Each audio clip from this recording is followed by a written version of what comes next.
We are live. I'd like to welcome everyone to another episode of Heart to Heart with Bree. Tonight's guest is Arlene Garrett. Would you please introduce yourself to the viewers? Okay, thank you, Bree. I am Arlene, formerly Howell, and that's just about me. I don't think I've changed. I I am just Arlene, um, professor, mother, sister, daughter, aunt, friend. That's me in a nutshell.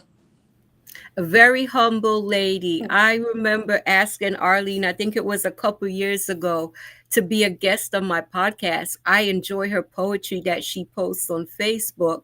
And she asked me, what would I talk about? And I remember thinking, Arlene is so humble. So, I'm so excited that we'll be reading her, that we'll be talking about her book, Lethal Truth. And let me tell you, it's a story told in poems and pain, and let me tell you, I read this book the day before my 62nd birthday, and I was feeling a little depressed. But I tell you, this book, it was such a blessing. And I'm telling you, I got my copy on Amazon. It's not a very long read, but I tell you what, it's a read that you will never forget. So I'll ask you, Arlene, why did you write this book? Why did you write Lethal Truth? Well, let's be honest. Silence is very heavy, and I just completed my doctoral degree, and I was wondering, what am I going to do with myself? And I started putting things into folders, and I came across the beginning of this book that I started a couple years ago. It had intended to be a novel, but then I realized that I have all this wealth of poetry that, I kept getting requests to do a book. And so I decided to combine both and do prose and poetry. And furthermore, as I said, the silence was heavy. And I found that poetry was my way of telling the truth. It was a catharsis for me. And so when things got heavy, when experiences were not what I wanted them to be, I would write poetry, and it would help me to deal with some of the emotions that were all bottled up. So that was really the beginning of this book. And as I started writing, I realized that I got lighter. I didn't lose pound in terms of weight, but I felt light. There was a spring in my step, and everything that I had, I realized that it was a release for me that I didn't even know that I needed. Wow. Well, I tell you, as I read it, I'm saying to myself, I know this woman. I was that woman.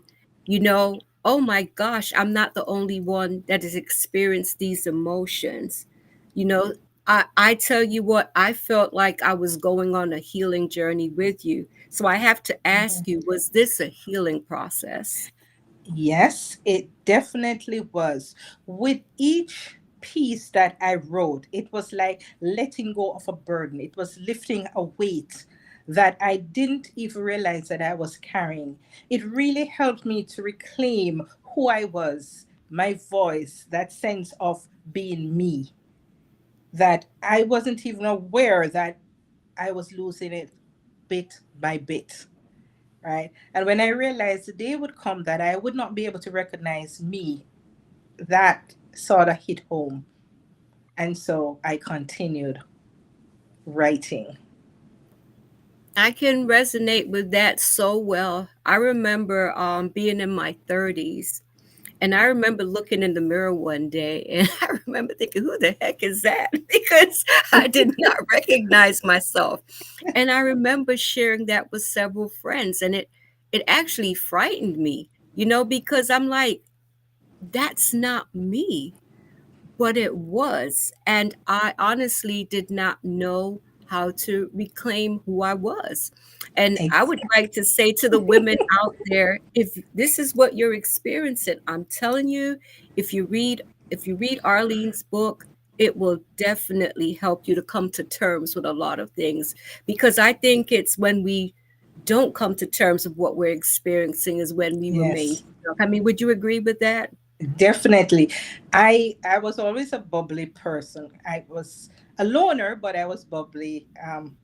I always had a ready smile. It didn't matter what it was. And that was the first thing I realized that I was losing. And to me, that was my trademark, and I could not afford to lose it. Because when people did not remember my name, they remembered that I was a person who was always smiling. And that's all they remembered who I was. And that resonated with me to the point where I refused to lose that smile. You know, Yes. I When you wanted to lose the keep it. smile, wow, it's a lot. Yes, It's I it's wanted to keep a it. lot. So, yes. Now, I love the fact that you chose to tell your story through poetry. You know, it reminded me of like back in first form. I remember doing poetry, when we would do poetry in class. And I Yes, always look forward. I remember the book of poetry that we used for class. You know, yes. I really enjoyed that that you chose to tell your story this way. Now, has it been well received? What have your readers been saying to you about you choosing this format? Yeah, well, for quite a few people have read it. I have gotten feedback that it was good. It was captivating. They found it difficult to put it down. I remember one of my professors saying that it was beautifully written and raw, and it had her spellbound. She completed it on her journey. She was traveling and she completed it in one go. My sister, she said, at the end, I wanted more. Yes. You know, Yes. so Yes, I think I was cheering along, the tears, because as I yes, told you, I felt like we were on this journey together, and yes, I could truly identify with you. But it was like I kept saying to myself, this should be a one woman play. And I even told you that in an email. yes, yes, I would pay to see you go to a theater and hear you read this poetry because yes, I think it made the healing a little bit easier. I was able to let go some burdens that day. Like I said, I was going through a lot an emotional turmoil of turning yes, yes, 52 and thinking about the wasted years and all of that. And like I said, your book was perfect for that day. I mean, I just love your book so much, and I have it on Kindle, but I had to get the hard copy. So I I would like you to address, let's talk about when you decided that you had had enough of being treated badly. yeah. It's. I realized that my worth wasn't negotiable. I realized that I had value, and I needed to stop second guessing myself, stop questioning who I was intended to be. And at that point, I said, no, this was a turning point. If I didn't stand up for me, who would? If I kept beating myself down, kept questioning, then I'm just going to be at the same spot I was.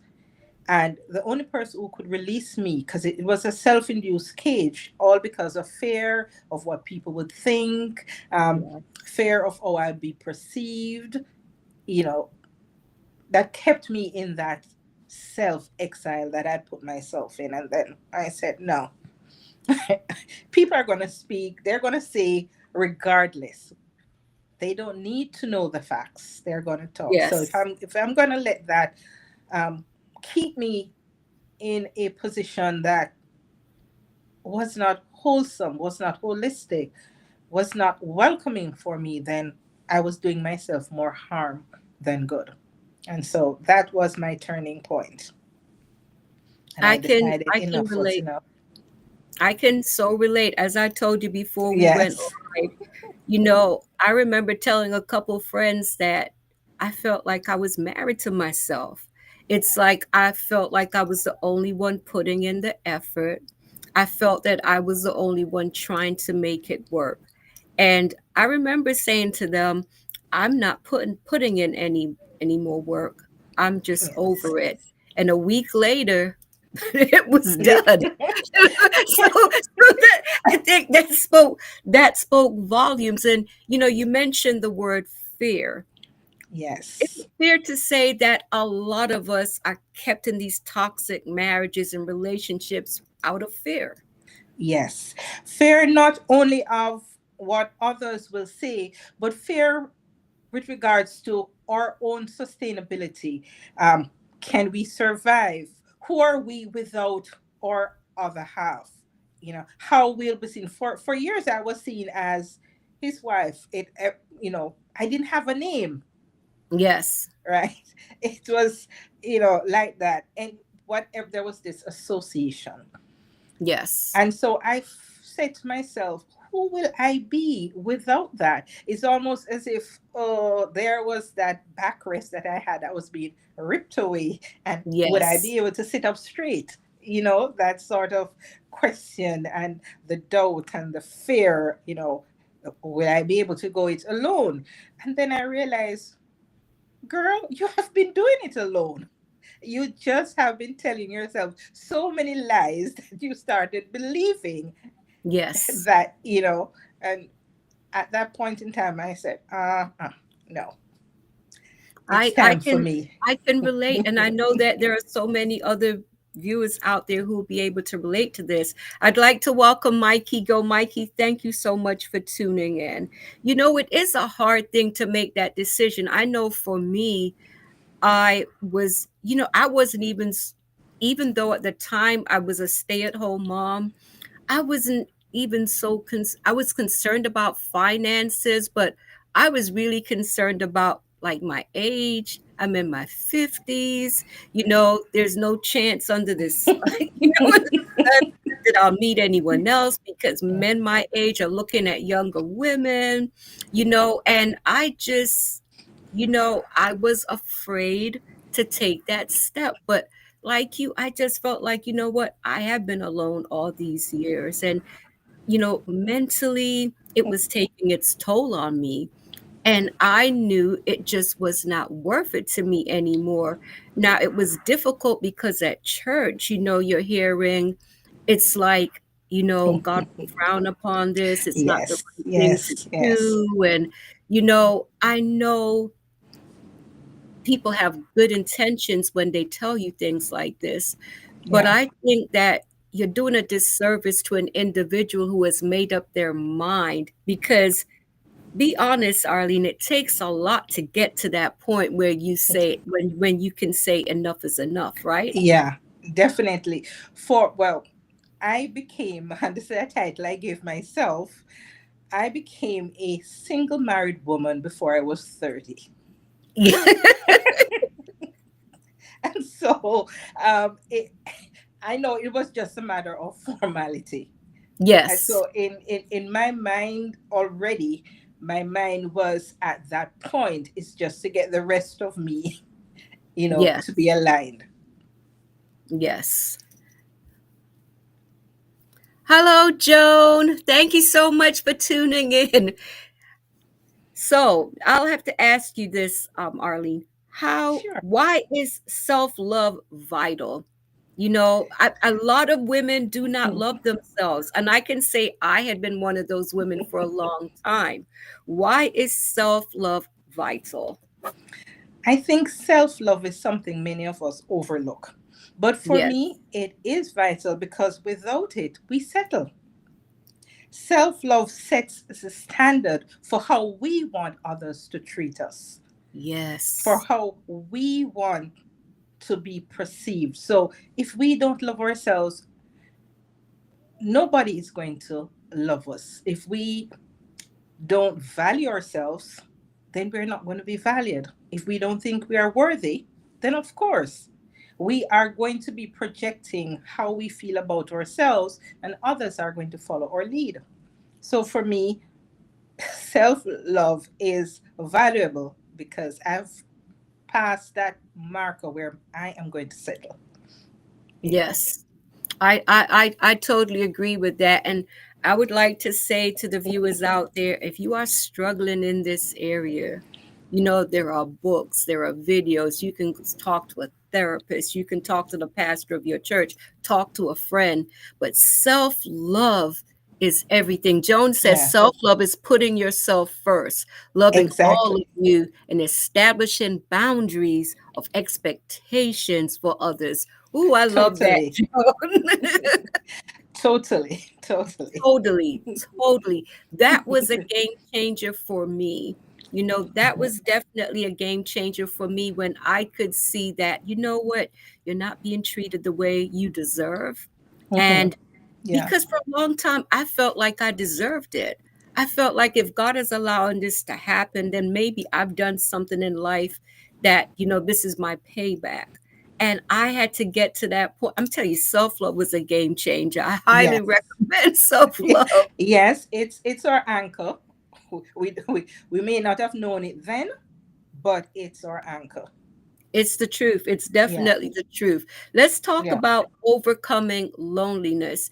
A lot of people don't understand that you can be in a room full of people. Yes. You can be in a home with kids, a husband, and you're the loneliest person in Person. the world. Yes. Yes. And it's a hard thing to overcome. I had to learn to enjoy my own company. I That's had to true. learn, you know, try different hobbies, do different things, to overcome that because loneliness had me thinking, well, if you get a divorce, what's going to happen if you're lonely now? Yes.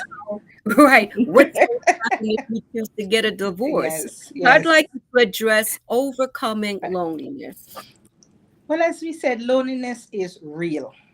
But what I've found out is that it can also push us into self discovery. And I think for Yes, me, that's what it did. So I've yes, learned to fill that space with purpose instead of fear. Right? It became that motivation, that drive for me. And yes, so I filled my time doing so many other things, started getting more involved with the church, assisting my students. I became the motivator, the coach, the consultant. I started just filling my time doing a lot of other things that didn't make me focus on me or my problems or what was going on.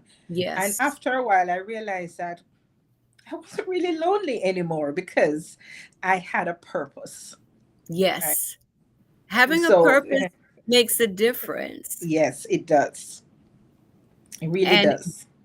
Joan, you are Joan is saying loneliness versus being alone, which is my next question, Joan. Yes, yes, You yes, know, yes, being alone and loneliness, what is yes. the difference? Recently my daughter and grandson moved in with me, and I can't tell you how many people have said, "Oh, you have company."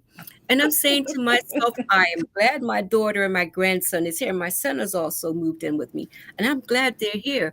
But I'm saying to myself, why do people believe that you're lonely if you're living Yes, alone? yes, yes, Because honestly, my life was full, this podcast and other things that I've been doing.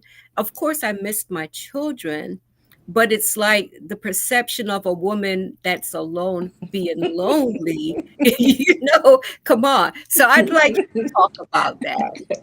Well, for me, um, yes, loneliness can be challenging, but it is alone. Being alone is a choice, it's a state, Yes, right? yes, Loneliness is a feeling, okay? The yes, difference comes from how we see ourselves in that space, yes. right?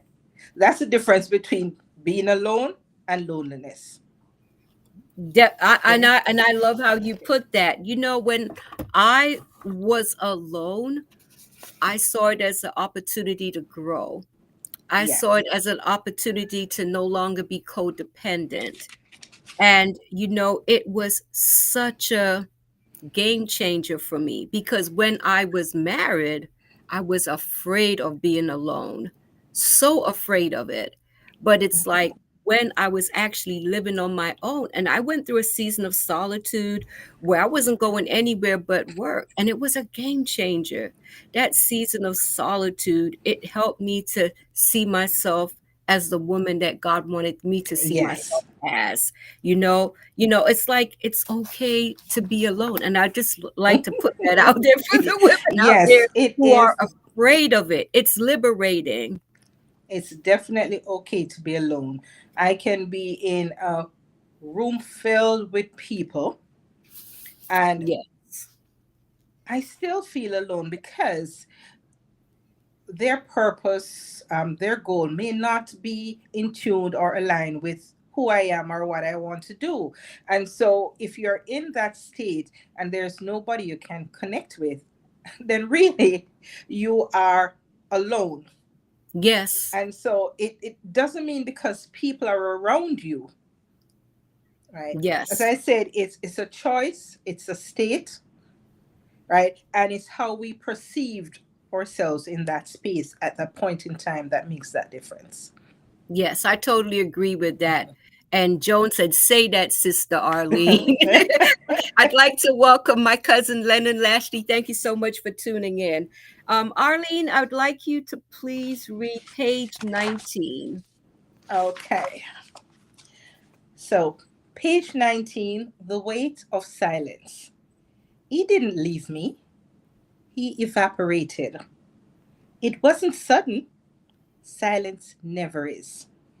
It crept in, first in his eyes, then in his absence at night, until even his footsteps became strangers to the floor. I reached, he recoiled. I spoke, he blinked. And in that dead quiet, I buried a marriage still technically breathing. Ooh. Love, when stripped of presence, becomes grief in disguise. And I grieved while he lived, while our child laughed, while the world called us blessed. They didn't see the death in the stillness, but I did. Wow. Let me tell you that. And Joan is saying he did not leave me, he evaporated. Wow. That's what I said when I read it, Joan. I mean, I think that there are and Joan saying, my God, I think there are so many women who can relate to this. That's why I'm telling you, to all my friends out there, to my viewers, Lethal Truth, I'm telling you, this is the real deal. As I read that, I have been there. I could so relate to that. It took me back, to that time of sadness. But then Yes, I was able to look back and say, you're not in that place anymore, you know, and yes, to know yes. that I was able to move on from that. But for years, I remember that feeling. And I used to wonder, like, what is wrong with me? Maybe I'm not good looking enough. Maybe I gained too much weight. Maybe Okay. I'm a stay at home mom, but I would tear myself down. And let me tell you, oh, yes, Joan, I will definitely put the link for the book down for you. And I can tell you, I remember when it was over, and I've said it on the podcast before, I would look at the mirror and tear myself down. You're old, fat, and ugly. Why would anyone want you? You know, self love, we need self love as women. It changed my life, but I remember then. Arlene, I'm telling you, that is so powerful. Yeah. That's why I wanted you to read that. And for the women out there who, if you're going through this now, I'm telling you, there is hope. Don't give up on Yeah. yourself. I've always been, I was very tiny when I was at school. And so after my daughter's birth, I think I moved from 105 to 125 pounds. And oh, I panicked because for me, that was overweight. And of course, I went back. I used to play netball for UA, table tennis, do athletics. And so 6 weeks after surgery, who was back on the field because I wanted to shake this 20 pounds because, Yes. of course, I believe it contributed to everything. So that became my focus. I had to get the weight off. I had to go back to looking slim and trim. I mean, there are others who said, "Oh, you look good. The baby weight didn't affect you." You know, I was still dressing nicely, coordinated bag, shoes, outfit, and everything. I was, but I'm saying what others communicated is what I would like to hear right here at home. But Right. it's almost as if I became invisible. Yes. You know, I was this ghost, and you didn't need a ghostbuster because I was invisible, you know. That's a horrible feeling. That is Yes, the yes. worst feeling in the world, to feel that way, because you know, who doesn't want to feel that their spouse or their partner, whoever is attracted to them or cares about them? And when you get to that stage where you feel invisible, it's not a Yeah, great feeling. Now, definitely, reading definitely page isn't. I'll be reading page 21, and it's chapter 5, The Battle Mhm. Within. Loneliness isn't just being alone. It's being erased in full view. Girl, that line got me right there. It's being erased in full view. I lived beside him, not with him. I moved like furniture, noticed only when I displaced. I breathed like wallpaper, expected to stay quiet, seamless, still. I stayed because marriage was supposed to mean endurance, because I still believe silence wasn't the same as indifference, but I was wrong. Love was no longer a language we shared, it was a tune I dressed nicely. And every day I chipped away at myself, trying to uncover something worth keeping. But I was always the one breaking. Yes. As I said, we look at ourselves and we find every fault, right? We make every single excuse because we had to Yes, justify why things were happening the way they were, right? And it had to be our fault, yes, you know, but it yes. just was not true. And the Yeah. sad thing is, there are so many women, even now as we're doing this podcast tonight, who are feeling this way. Women who have been married for, I was married for close to 25 years. It would have been going on 35 if I would have stayed married, but I just couldn't. It felt like a prison sentence. It really did. But the biggest lesson that I've taken away from this, Arlene, and you can tell me if you agree or not. I think if we as women can learn to accept the truth. And I like how you called your book Lethal Truth. If we can accept the truth, it's hard to admit to yourself, you know what, this individual does not love me, does not care about me, because in some way we take it as a failure on our E- part. Exactly. You hit the nail on the head. We take it as a failure. It's as if there is an unwritten rule that if it doesn't work, it's our fault. We have failed. So we Yes, own the failure without anybody assigning it to us, right? We take on that burden, which we should not, but we do, you it's know. it's it's it's it's true. I mean, Right. looking back, and it took me a long time to get to this point. I've been through therapy, I've done a lot of reading, I've watched a lot of videos, I've read a lot of books. And your book is definitely one of them that I can say that contributed to the healing that was needed. I think that when we learn to step outside of ourselves, to reach out, to speak to other women, I think we'd be surprised at how many of us have a lot in common. We're Definitely. going through the same thing, but because of our pride or Oh, whatever yes. it is, we don't want people to know that, because sometimes, like, you see people in church or you see them out, whatever it is, but they look like the perfect couple, and nothing could be further from the truth. Yeah, people used to say, "Oh, you're blessed. You're married into this family. You have this. You have that. Oh, I wish I were in your shoe." I said, "Really? I don't think so." But but of course, not knowing, they form their own impressions. They make up their own explanations, right? And of course, we're not going to correct them because that's not what we do.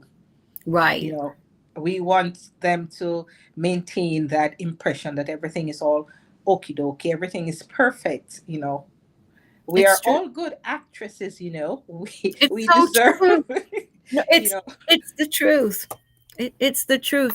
I remember, um, and I had just had my fill, and I remember the night when I asked my ex-husband to leave. And in fact, I remember telling him, "I'm not asking you. I'm telling you." That night, I was ready for war. I had had enough.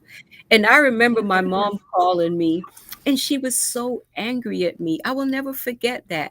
And, she listened to everything that he said.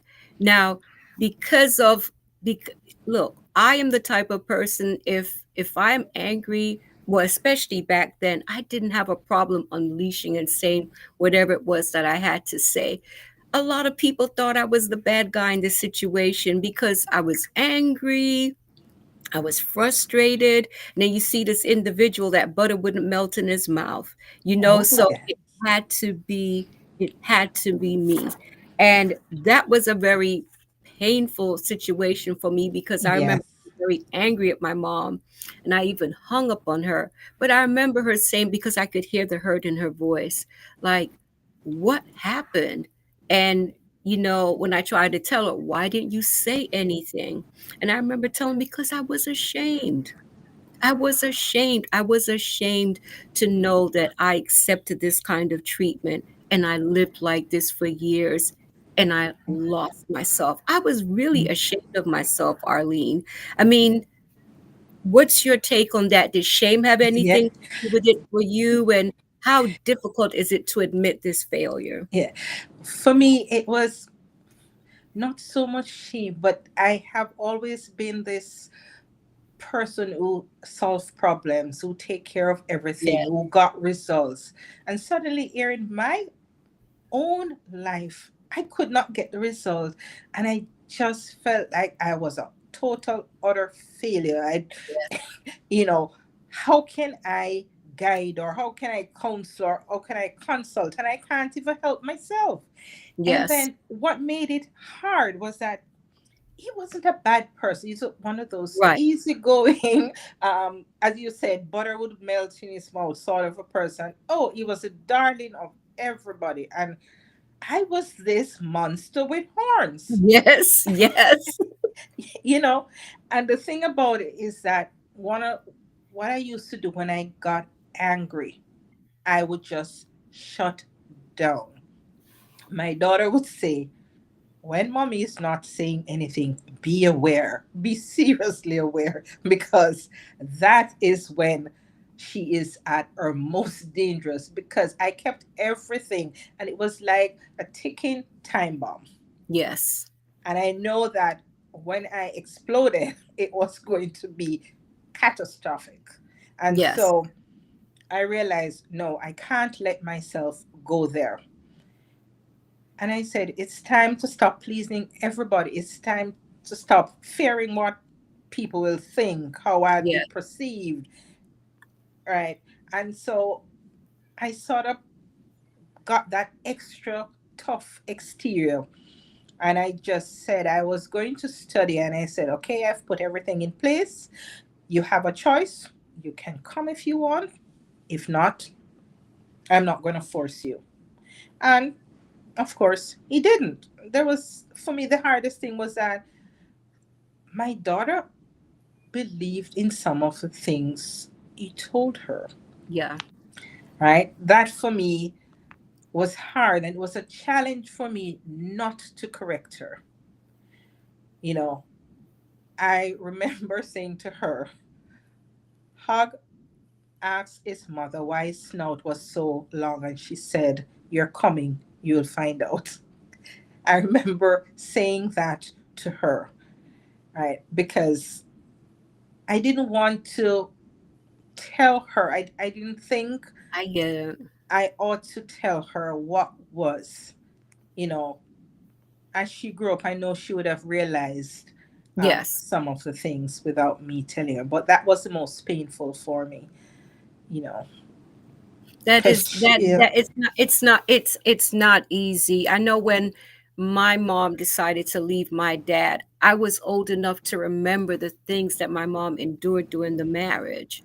So, to this day, I could never hold that against my mom, and I think it was very brave of her to make that move. And that was a move from London, England to Jamaica. It's like one day we're in London, the next day we're in Jamaica. It was like a shock to this day. I mean, that this took place. And I'm telling you, I'm thankful for books like yours. And Joan also wrote a book called Bags in the Attic, which is also a very powerful book. And I remember when I read Joan's book, we're peers, we all went to school together. It was yes, like it gave me permission. It gave me permission to admit what I endured, and it gave me permission to tell my story to others because yes, I believe if the more we share, we're encouraging other women to face themselves and do what they have to do. Now, not every marriage will end in divorce, but there are some marriages that, let's be honest, I mean, do yeah, you plan to live a miserable life for the rest of your life? Or, because I believe that some people can go to counseling and make changes, but not everyone will do that. yeah. I remember being told, if you feel the need to be counseled, feel free, go ahead. But Wow. I'm not interested. So, And that is but that I think that is so sad. But if a person, in my opinion, is not willing to do the work, then that speaks that speaks volumes at the end of yes, the day. yes, yes. No, we just have to realize when it's time to hang up, our boxing gloves and step out of the ring. I Because, I I told I yeah, totally agree with you on that. Let's talk about unkindness. Unkindness yes, as a a weapon. weapon. You know, Yes. I remember I would experience certain behaviors and I used to question my sanity. I thought that I was insane for a long time because I'm Yes. thinking to myself, okay, if this person loves me, why would they have done this? Why would they have Hmm. done that? Why Yeah. did they say this? Why did they say this publicly? Until I realized, and it was a very painful thing to accept, he's trying to hurt me. And sometimes it may not be like physical, but emotional pain. When a person Yes. emotionally, I think that's even harder than physical pain because I Yes. think the emotional scars stay with you for a long For time. much longer. Yes. Much Yeah. longer time. Yes. So let's talk about that unkindness as a weapon. So, unkindness is something that is more damaging that we realize. You know, it impacts us to the point where we start losing hope. You know, Yes, we give away pieces of ourselves with every unkind word, with every remark, with every look of disdain. We give a bit of ourselves away. You know, but my mom, she always says that sticks and stones can break our bones, but words cannot um, hurt us. For I said, Mom, it cuts sharper than a knife. it's The true. wound is deep. It is something that you don't get over it that easily. We'll never get over it until we're prepared to take back our power, to claim what is rightfully ours, or value, or worth. So, unkindness doesn't have to be physical. And he was never physical, Right. never. But think of talking to a wall. You get Yes. no No, I response. get it. I've been there. you know, think of somebody approaching you and you think you're seen, and they just walk on by, and you're looking around, you're pinching yourself, and you know that you're still in solid form, Yes. you know. I totally get it. You know, Arlene, I remember one of the last conversations I tried to have with my ex-husband.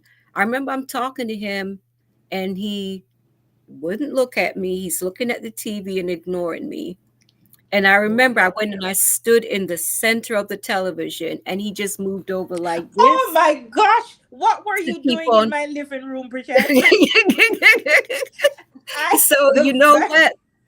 I walked away. I felt really hurt inside. But that was the straw that broke the camel's back for me. I walked away and I was like, I have nothing else to say to this man because to me, that was telling me, you're not even worth a couple words. Get away. You know, that was very hurtful. I can breathe. It's the same scenario. It was cricket, and I am talking to my ex-husband, and I realized that I was getting no response, no nothing. And I went and literally stood in front of the TV.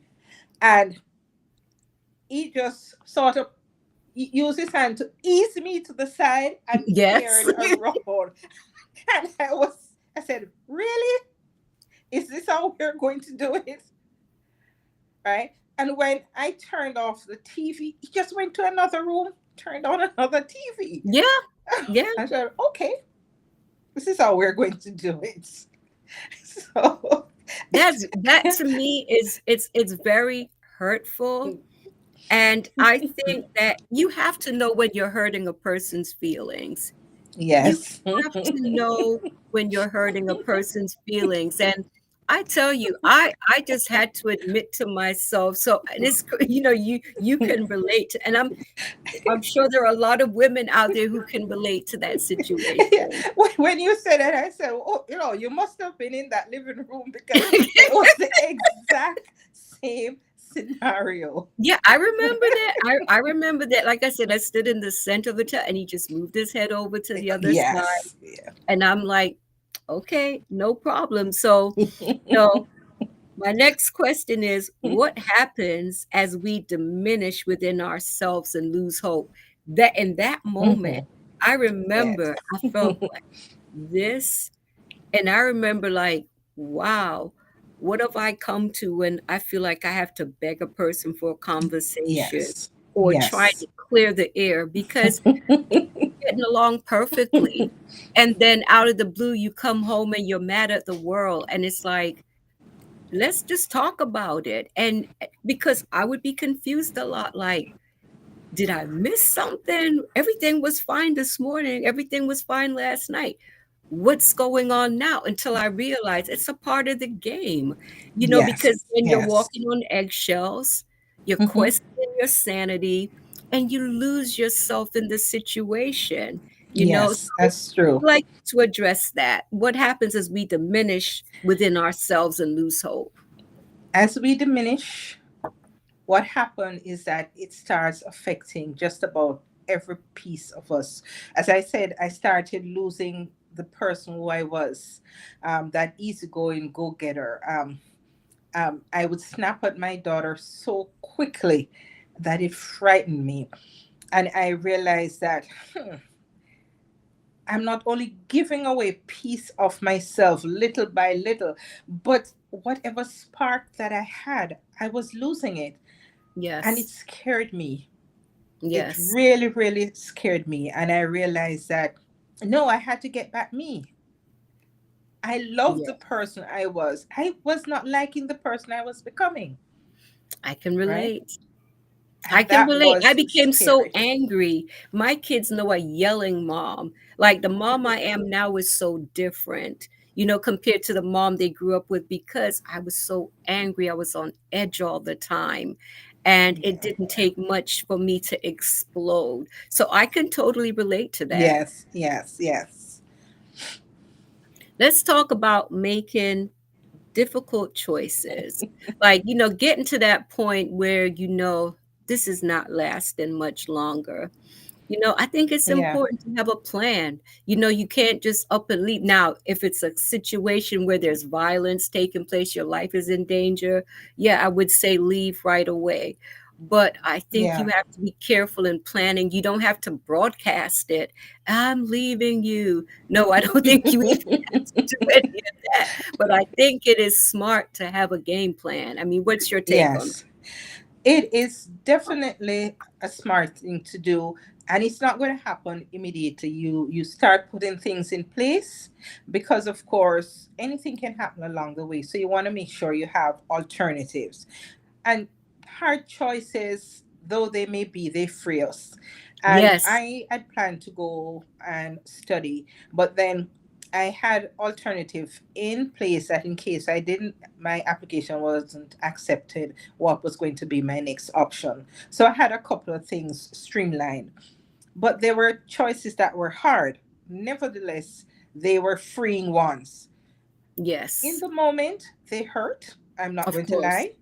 But what they did was to create room for growth and peace. I totally get that. And I will tell the women out there, your heart may be broken within that moment, but I tell you what, like it says in the Bible, joy comes in the morning. It Yes, really yes, does as time goes on, when you are free of that misery. Now, yeah, I'd like to talk about the desire and the need to be loved. I yes. know that was an area where I struggled, Arlene. I wanted to be loved so badly. I I felt at the time that I needed it, like I needed air, but I never received it. And it left me feeling on edge all the time. I mean, let's talk about that. Yeah, well, I grew up in the era where I would read Mills and Booms and Harlequin, and for me, that was the sort of love that I wanted, that I yearned for, and of course, I really looked for it in real life. I Yes, thought that it was there, but then I realized that in addition to craving it, I had to ensure that I was craving one that was healthy and wholesome, right? And I could not effectively do that if I didn't first love myself. And yes, in order to get that love, no matter how much I wanted it, the fact that it was not healthy, the fact that it was not wholesome, that I was miserable, I was turning into a monster that I didn't yes, like, right? The desire to be loved had to first come from me loving myself. yes, And that, when I realized that, as I said before, that became that turning point for me, that I had to love myself, because then I can't show someone else how I want to be loved if I didn't know how to do it for myself. yes. I Yeah. love how you put that.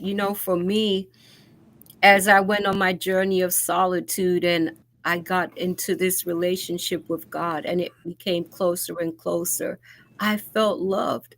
And it taught Yes. me how to love myself. And, I've said to myself, you know what? God has never made me feel disrespected. I've never felt like I had to grovel to God for his love. And his love is Yeah. so pure. It's, Exactly. you know, I never had a standard. I realized that later in life. I never had a standard. And it's like now I have a standard. You know what? I may be 62 years old, but I can have a standard. I don't have to settle for breadcrumbs. I don't have to settle for less. I have enough Yes. love for myself. I have dignity and self respect. I know That's what I don't have to put up with anymore. Took that's it. years to get to that point. But I Yes. mean, what is your take on that? We are wonderfully and beautifully made. And Yes, realizing our self worth, once we realize that, we become unstoppable. I agree. We I become, totally agree. we raise our standards, right? Yes, And then we live from a place of strength, not fear. definitely, Okay. definitely. I'm sharing So, this title and I still have a couple more questions, Arlene, but sure. the book is Lethal Truth, a study told in poems and pain. by Arlene Garrick. You can find it on YouTube. Now, I want to read this to you because I read it to a friend and she was like, where can I find this book? Yeah. But it says, this is not just a memoir, it's a reckoning written in verse and scar tissue. Lethal Truth is the raw and flinching story of a woman who survived love that felt like silence, marriage that mimicked absence, and a world that expected her to disappear quietly. Told through searing poetry and visceral prose, Arlene Garrick rips open the polite veneers of endurance and reveals what it costs to keep smiling when your soul is starving. From a Yes. Caribbean home to the cold indifference of Canada, from whispered rejection to thunderous self reclamation, this book traces the arc of one woman's descent into erasure and her unapologetic rise. For every woman who folded herself to fit, for every immigrant rendered invisible, for every survivor who is done being silent. These pages don't offer easy healing, they offer truth with blood still on Still it. on it. That is, let me tell you, that is Yeah. deep. It is deep. But if you have walked the walk, you get these words. You feel them because you understand what it feels to be in that situation. Yes. I had to read that because for those who are like, hey, should I get the book? I'm telling you, get the book. If you know a woman that's going through some things right now, get her the book. It's on Amazon. So let me ask you, what happens when a woman comes to the conclusion that she is worthy? Well, like me, once she comes to that conclusion, there is an awakening, right? Yes, This may be my story, but it's a mirror. It's a mirror yes, that reflects the life, the feelings, the reality and realization of others. And once you realize that you're worthy, it's almost as if the scales have been removed from your eyes and you're seeing yourself so much more differently than you did before, right? I'm yes, saying we have taken off that coat, that monstrous outfit that we had, that outfit of self-doubt, right? The punishments that we give to ourselves, all of those things are removed, and we're seeing that beautiful masterpiece that God made. yes. We are seeing that beautiful masterpiece, and we are recognizing how much He loves us.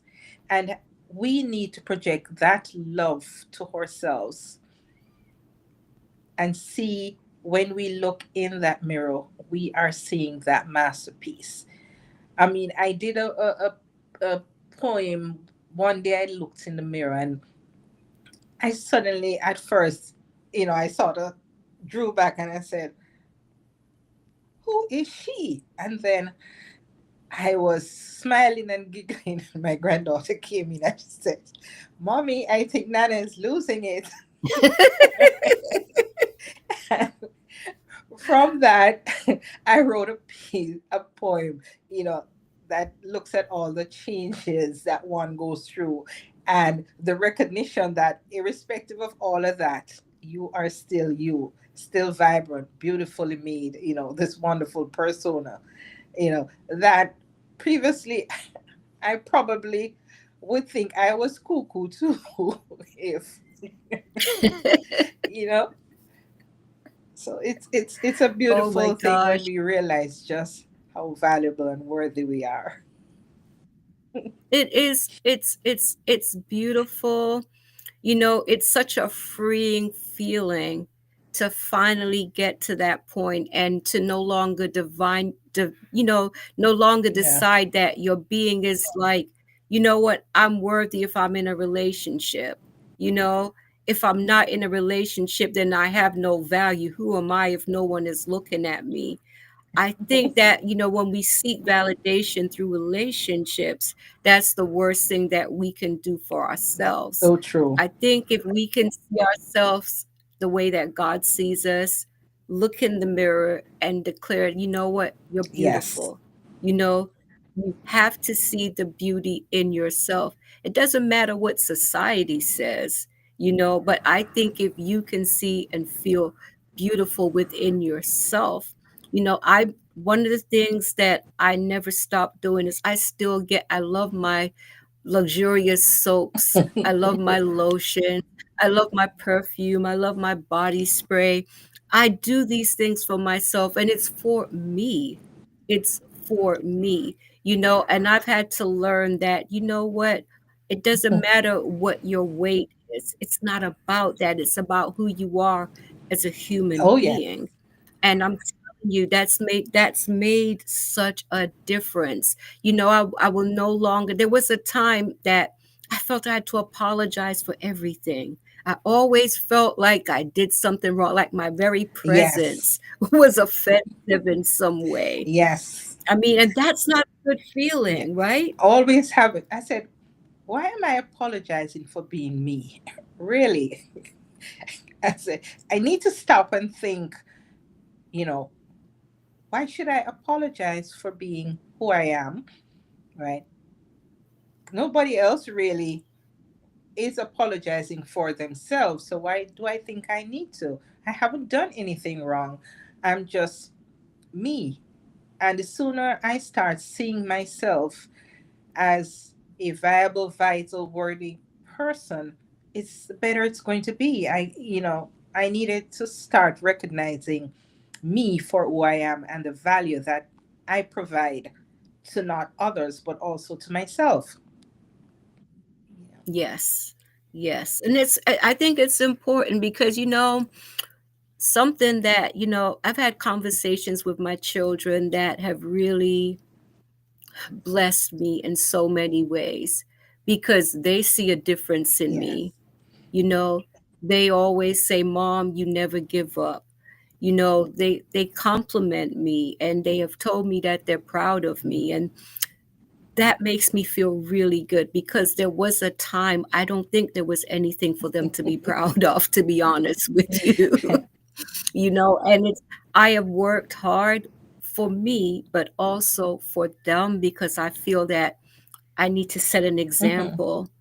And I want them to understand that, what, we never have to give up in life, but when we make our mistakes, we need to acknowledge them and try to grow from them. And the valleys of life, that's where we learn our Oh, best yes. lessons. I mean, what would you like to say about that, Arlene? Definitely. It's the challenges that makes us strong. When my mom Yes. left my dad, she left with, I always said she left with all her jing bangs. All because there are 10 of us, five boys, five girls. And to think Yes. of moving from Kingston back to Portland with all of your ching bangs, not knowing where you are going, how you're going to survive. It took a lot of courage. It took a lot of strength. And I Yes. think I have drawn some of that from her.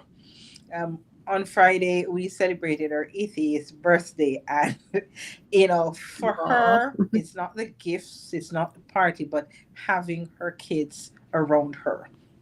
That's what made Yes. her day for her.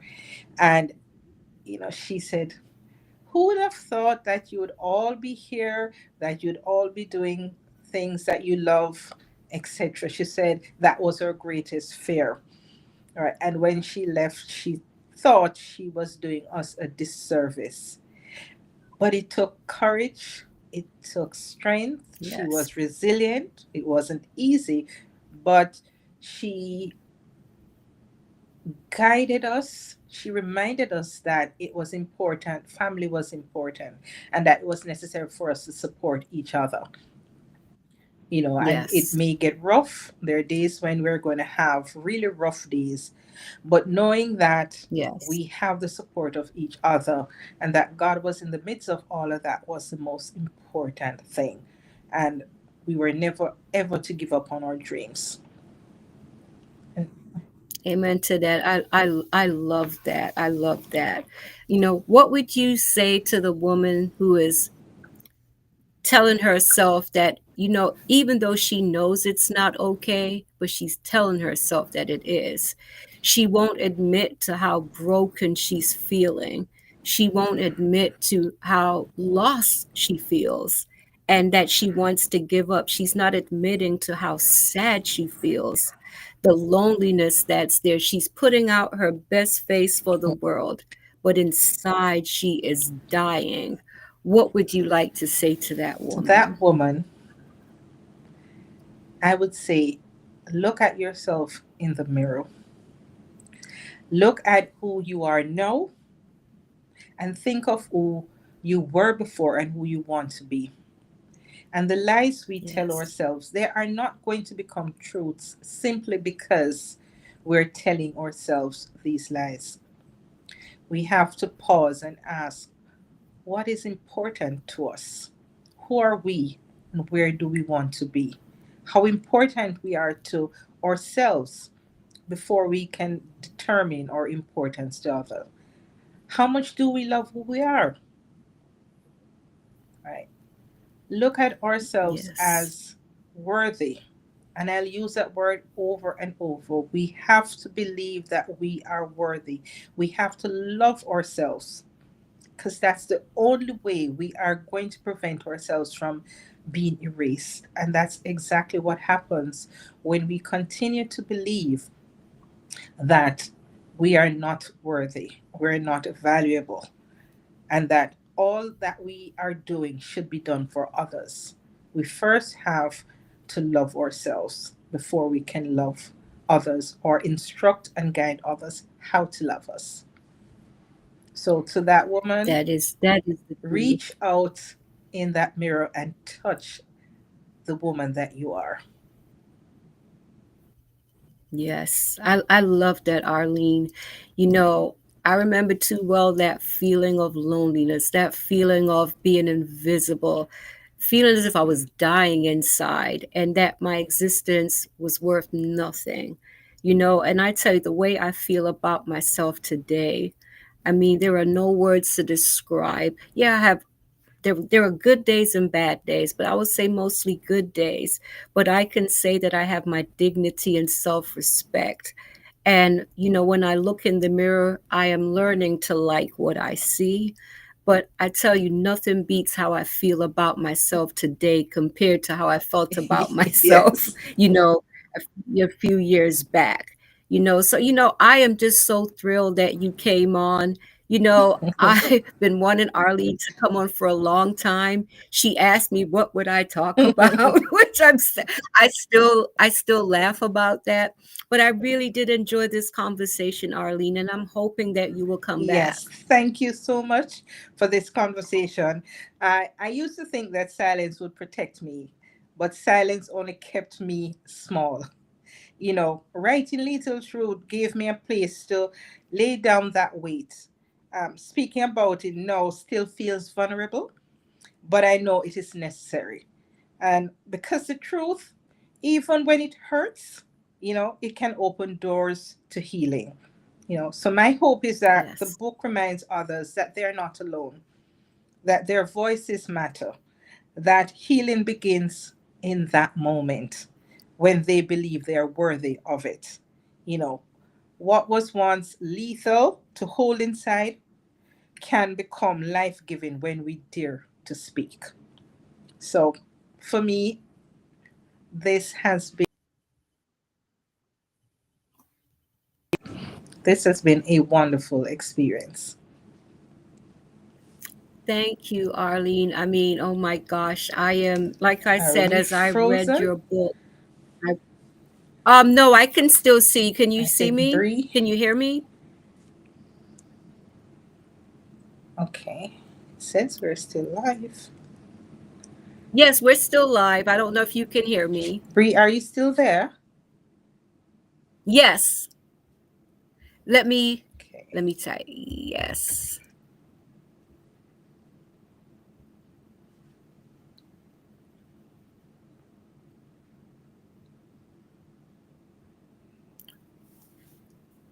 I don't know what happened there, viewers, but I would just like to thank Arlene once again for doing this. And I'd like to thank you. I think Can you we hear are me now, Arlene? frozen.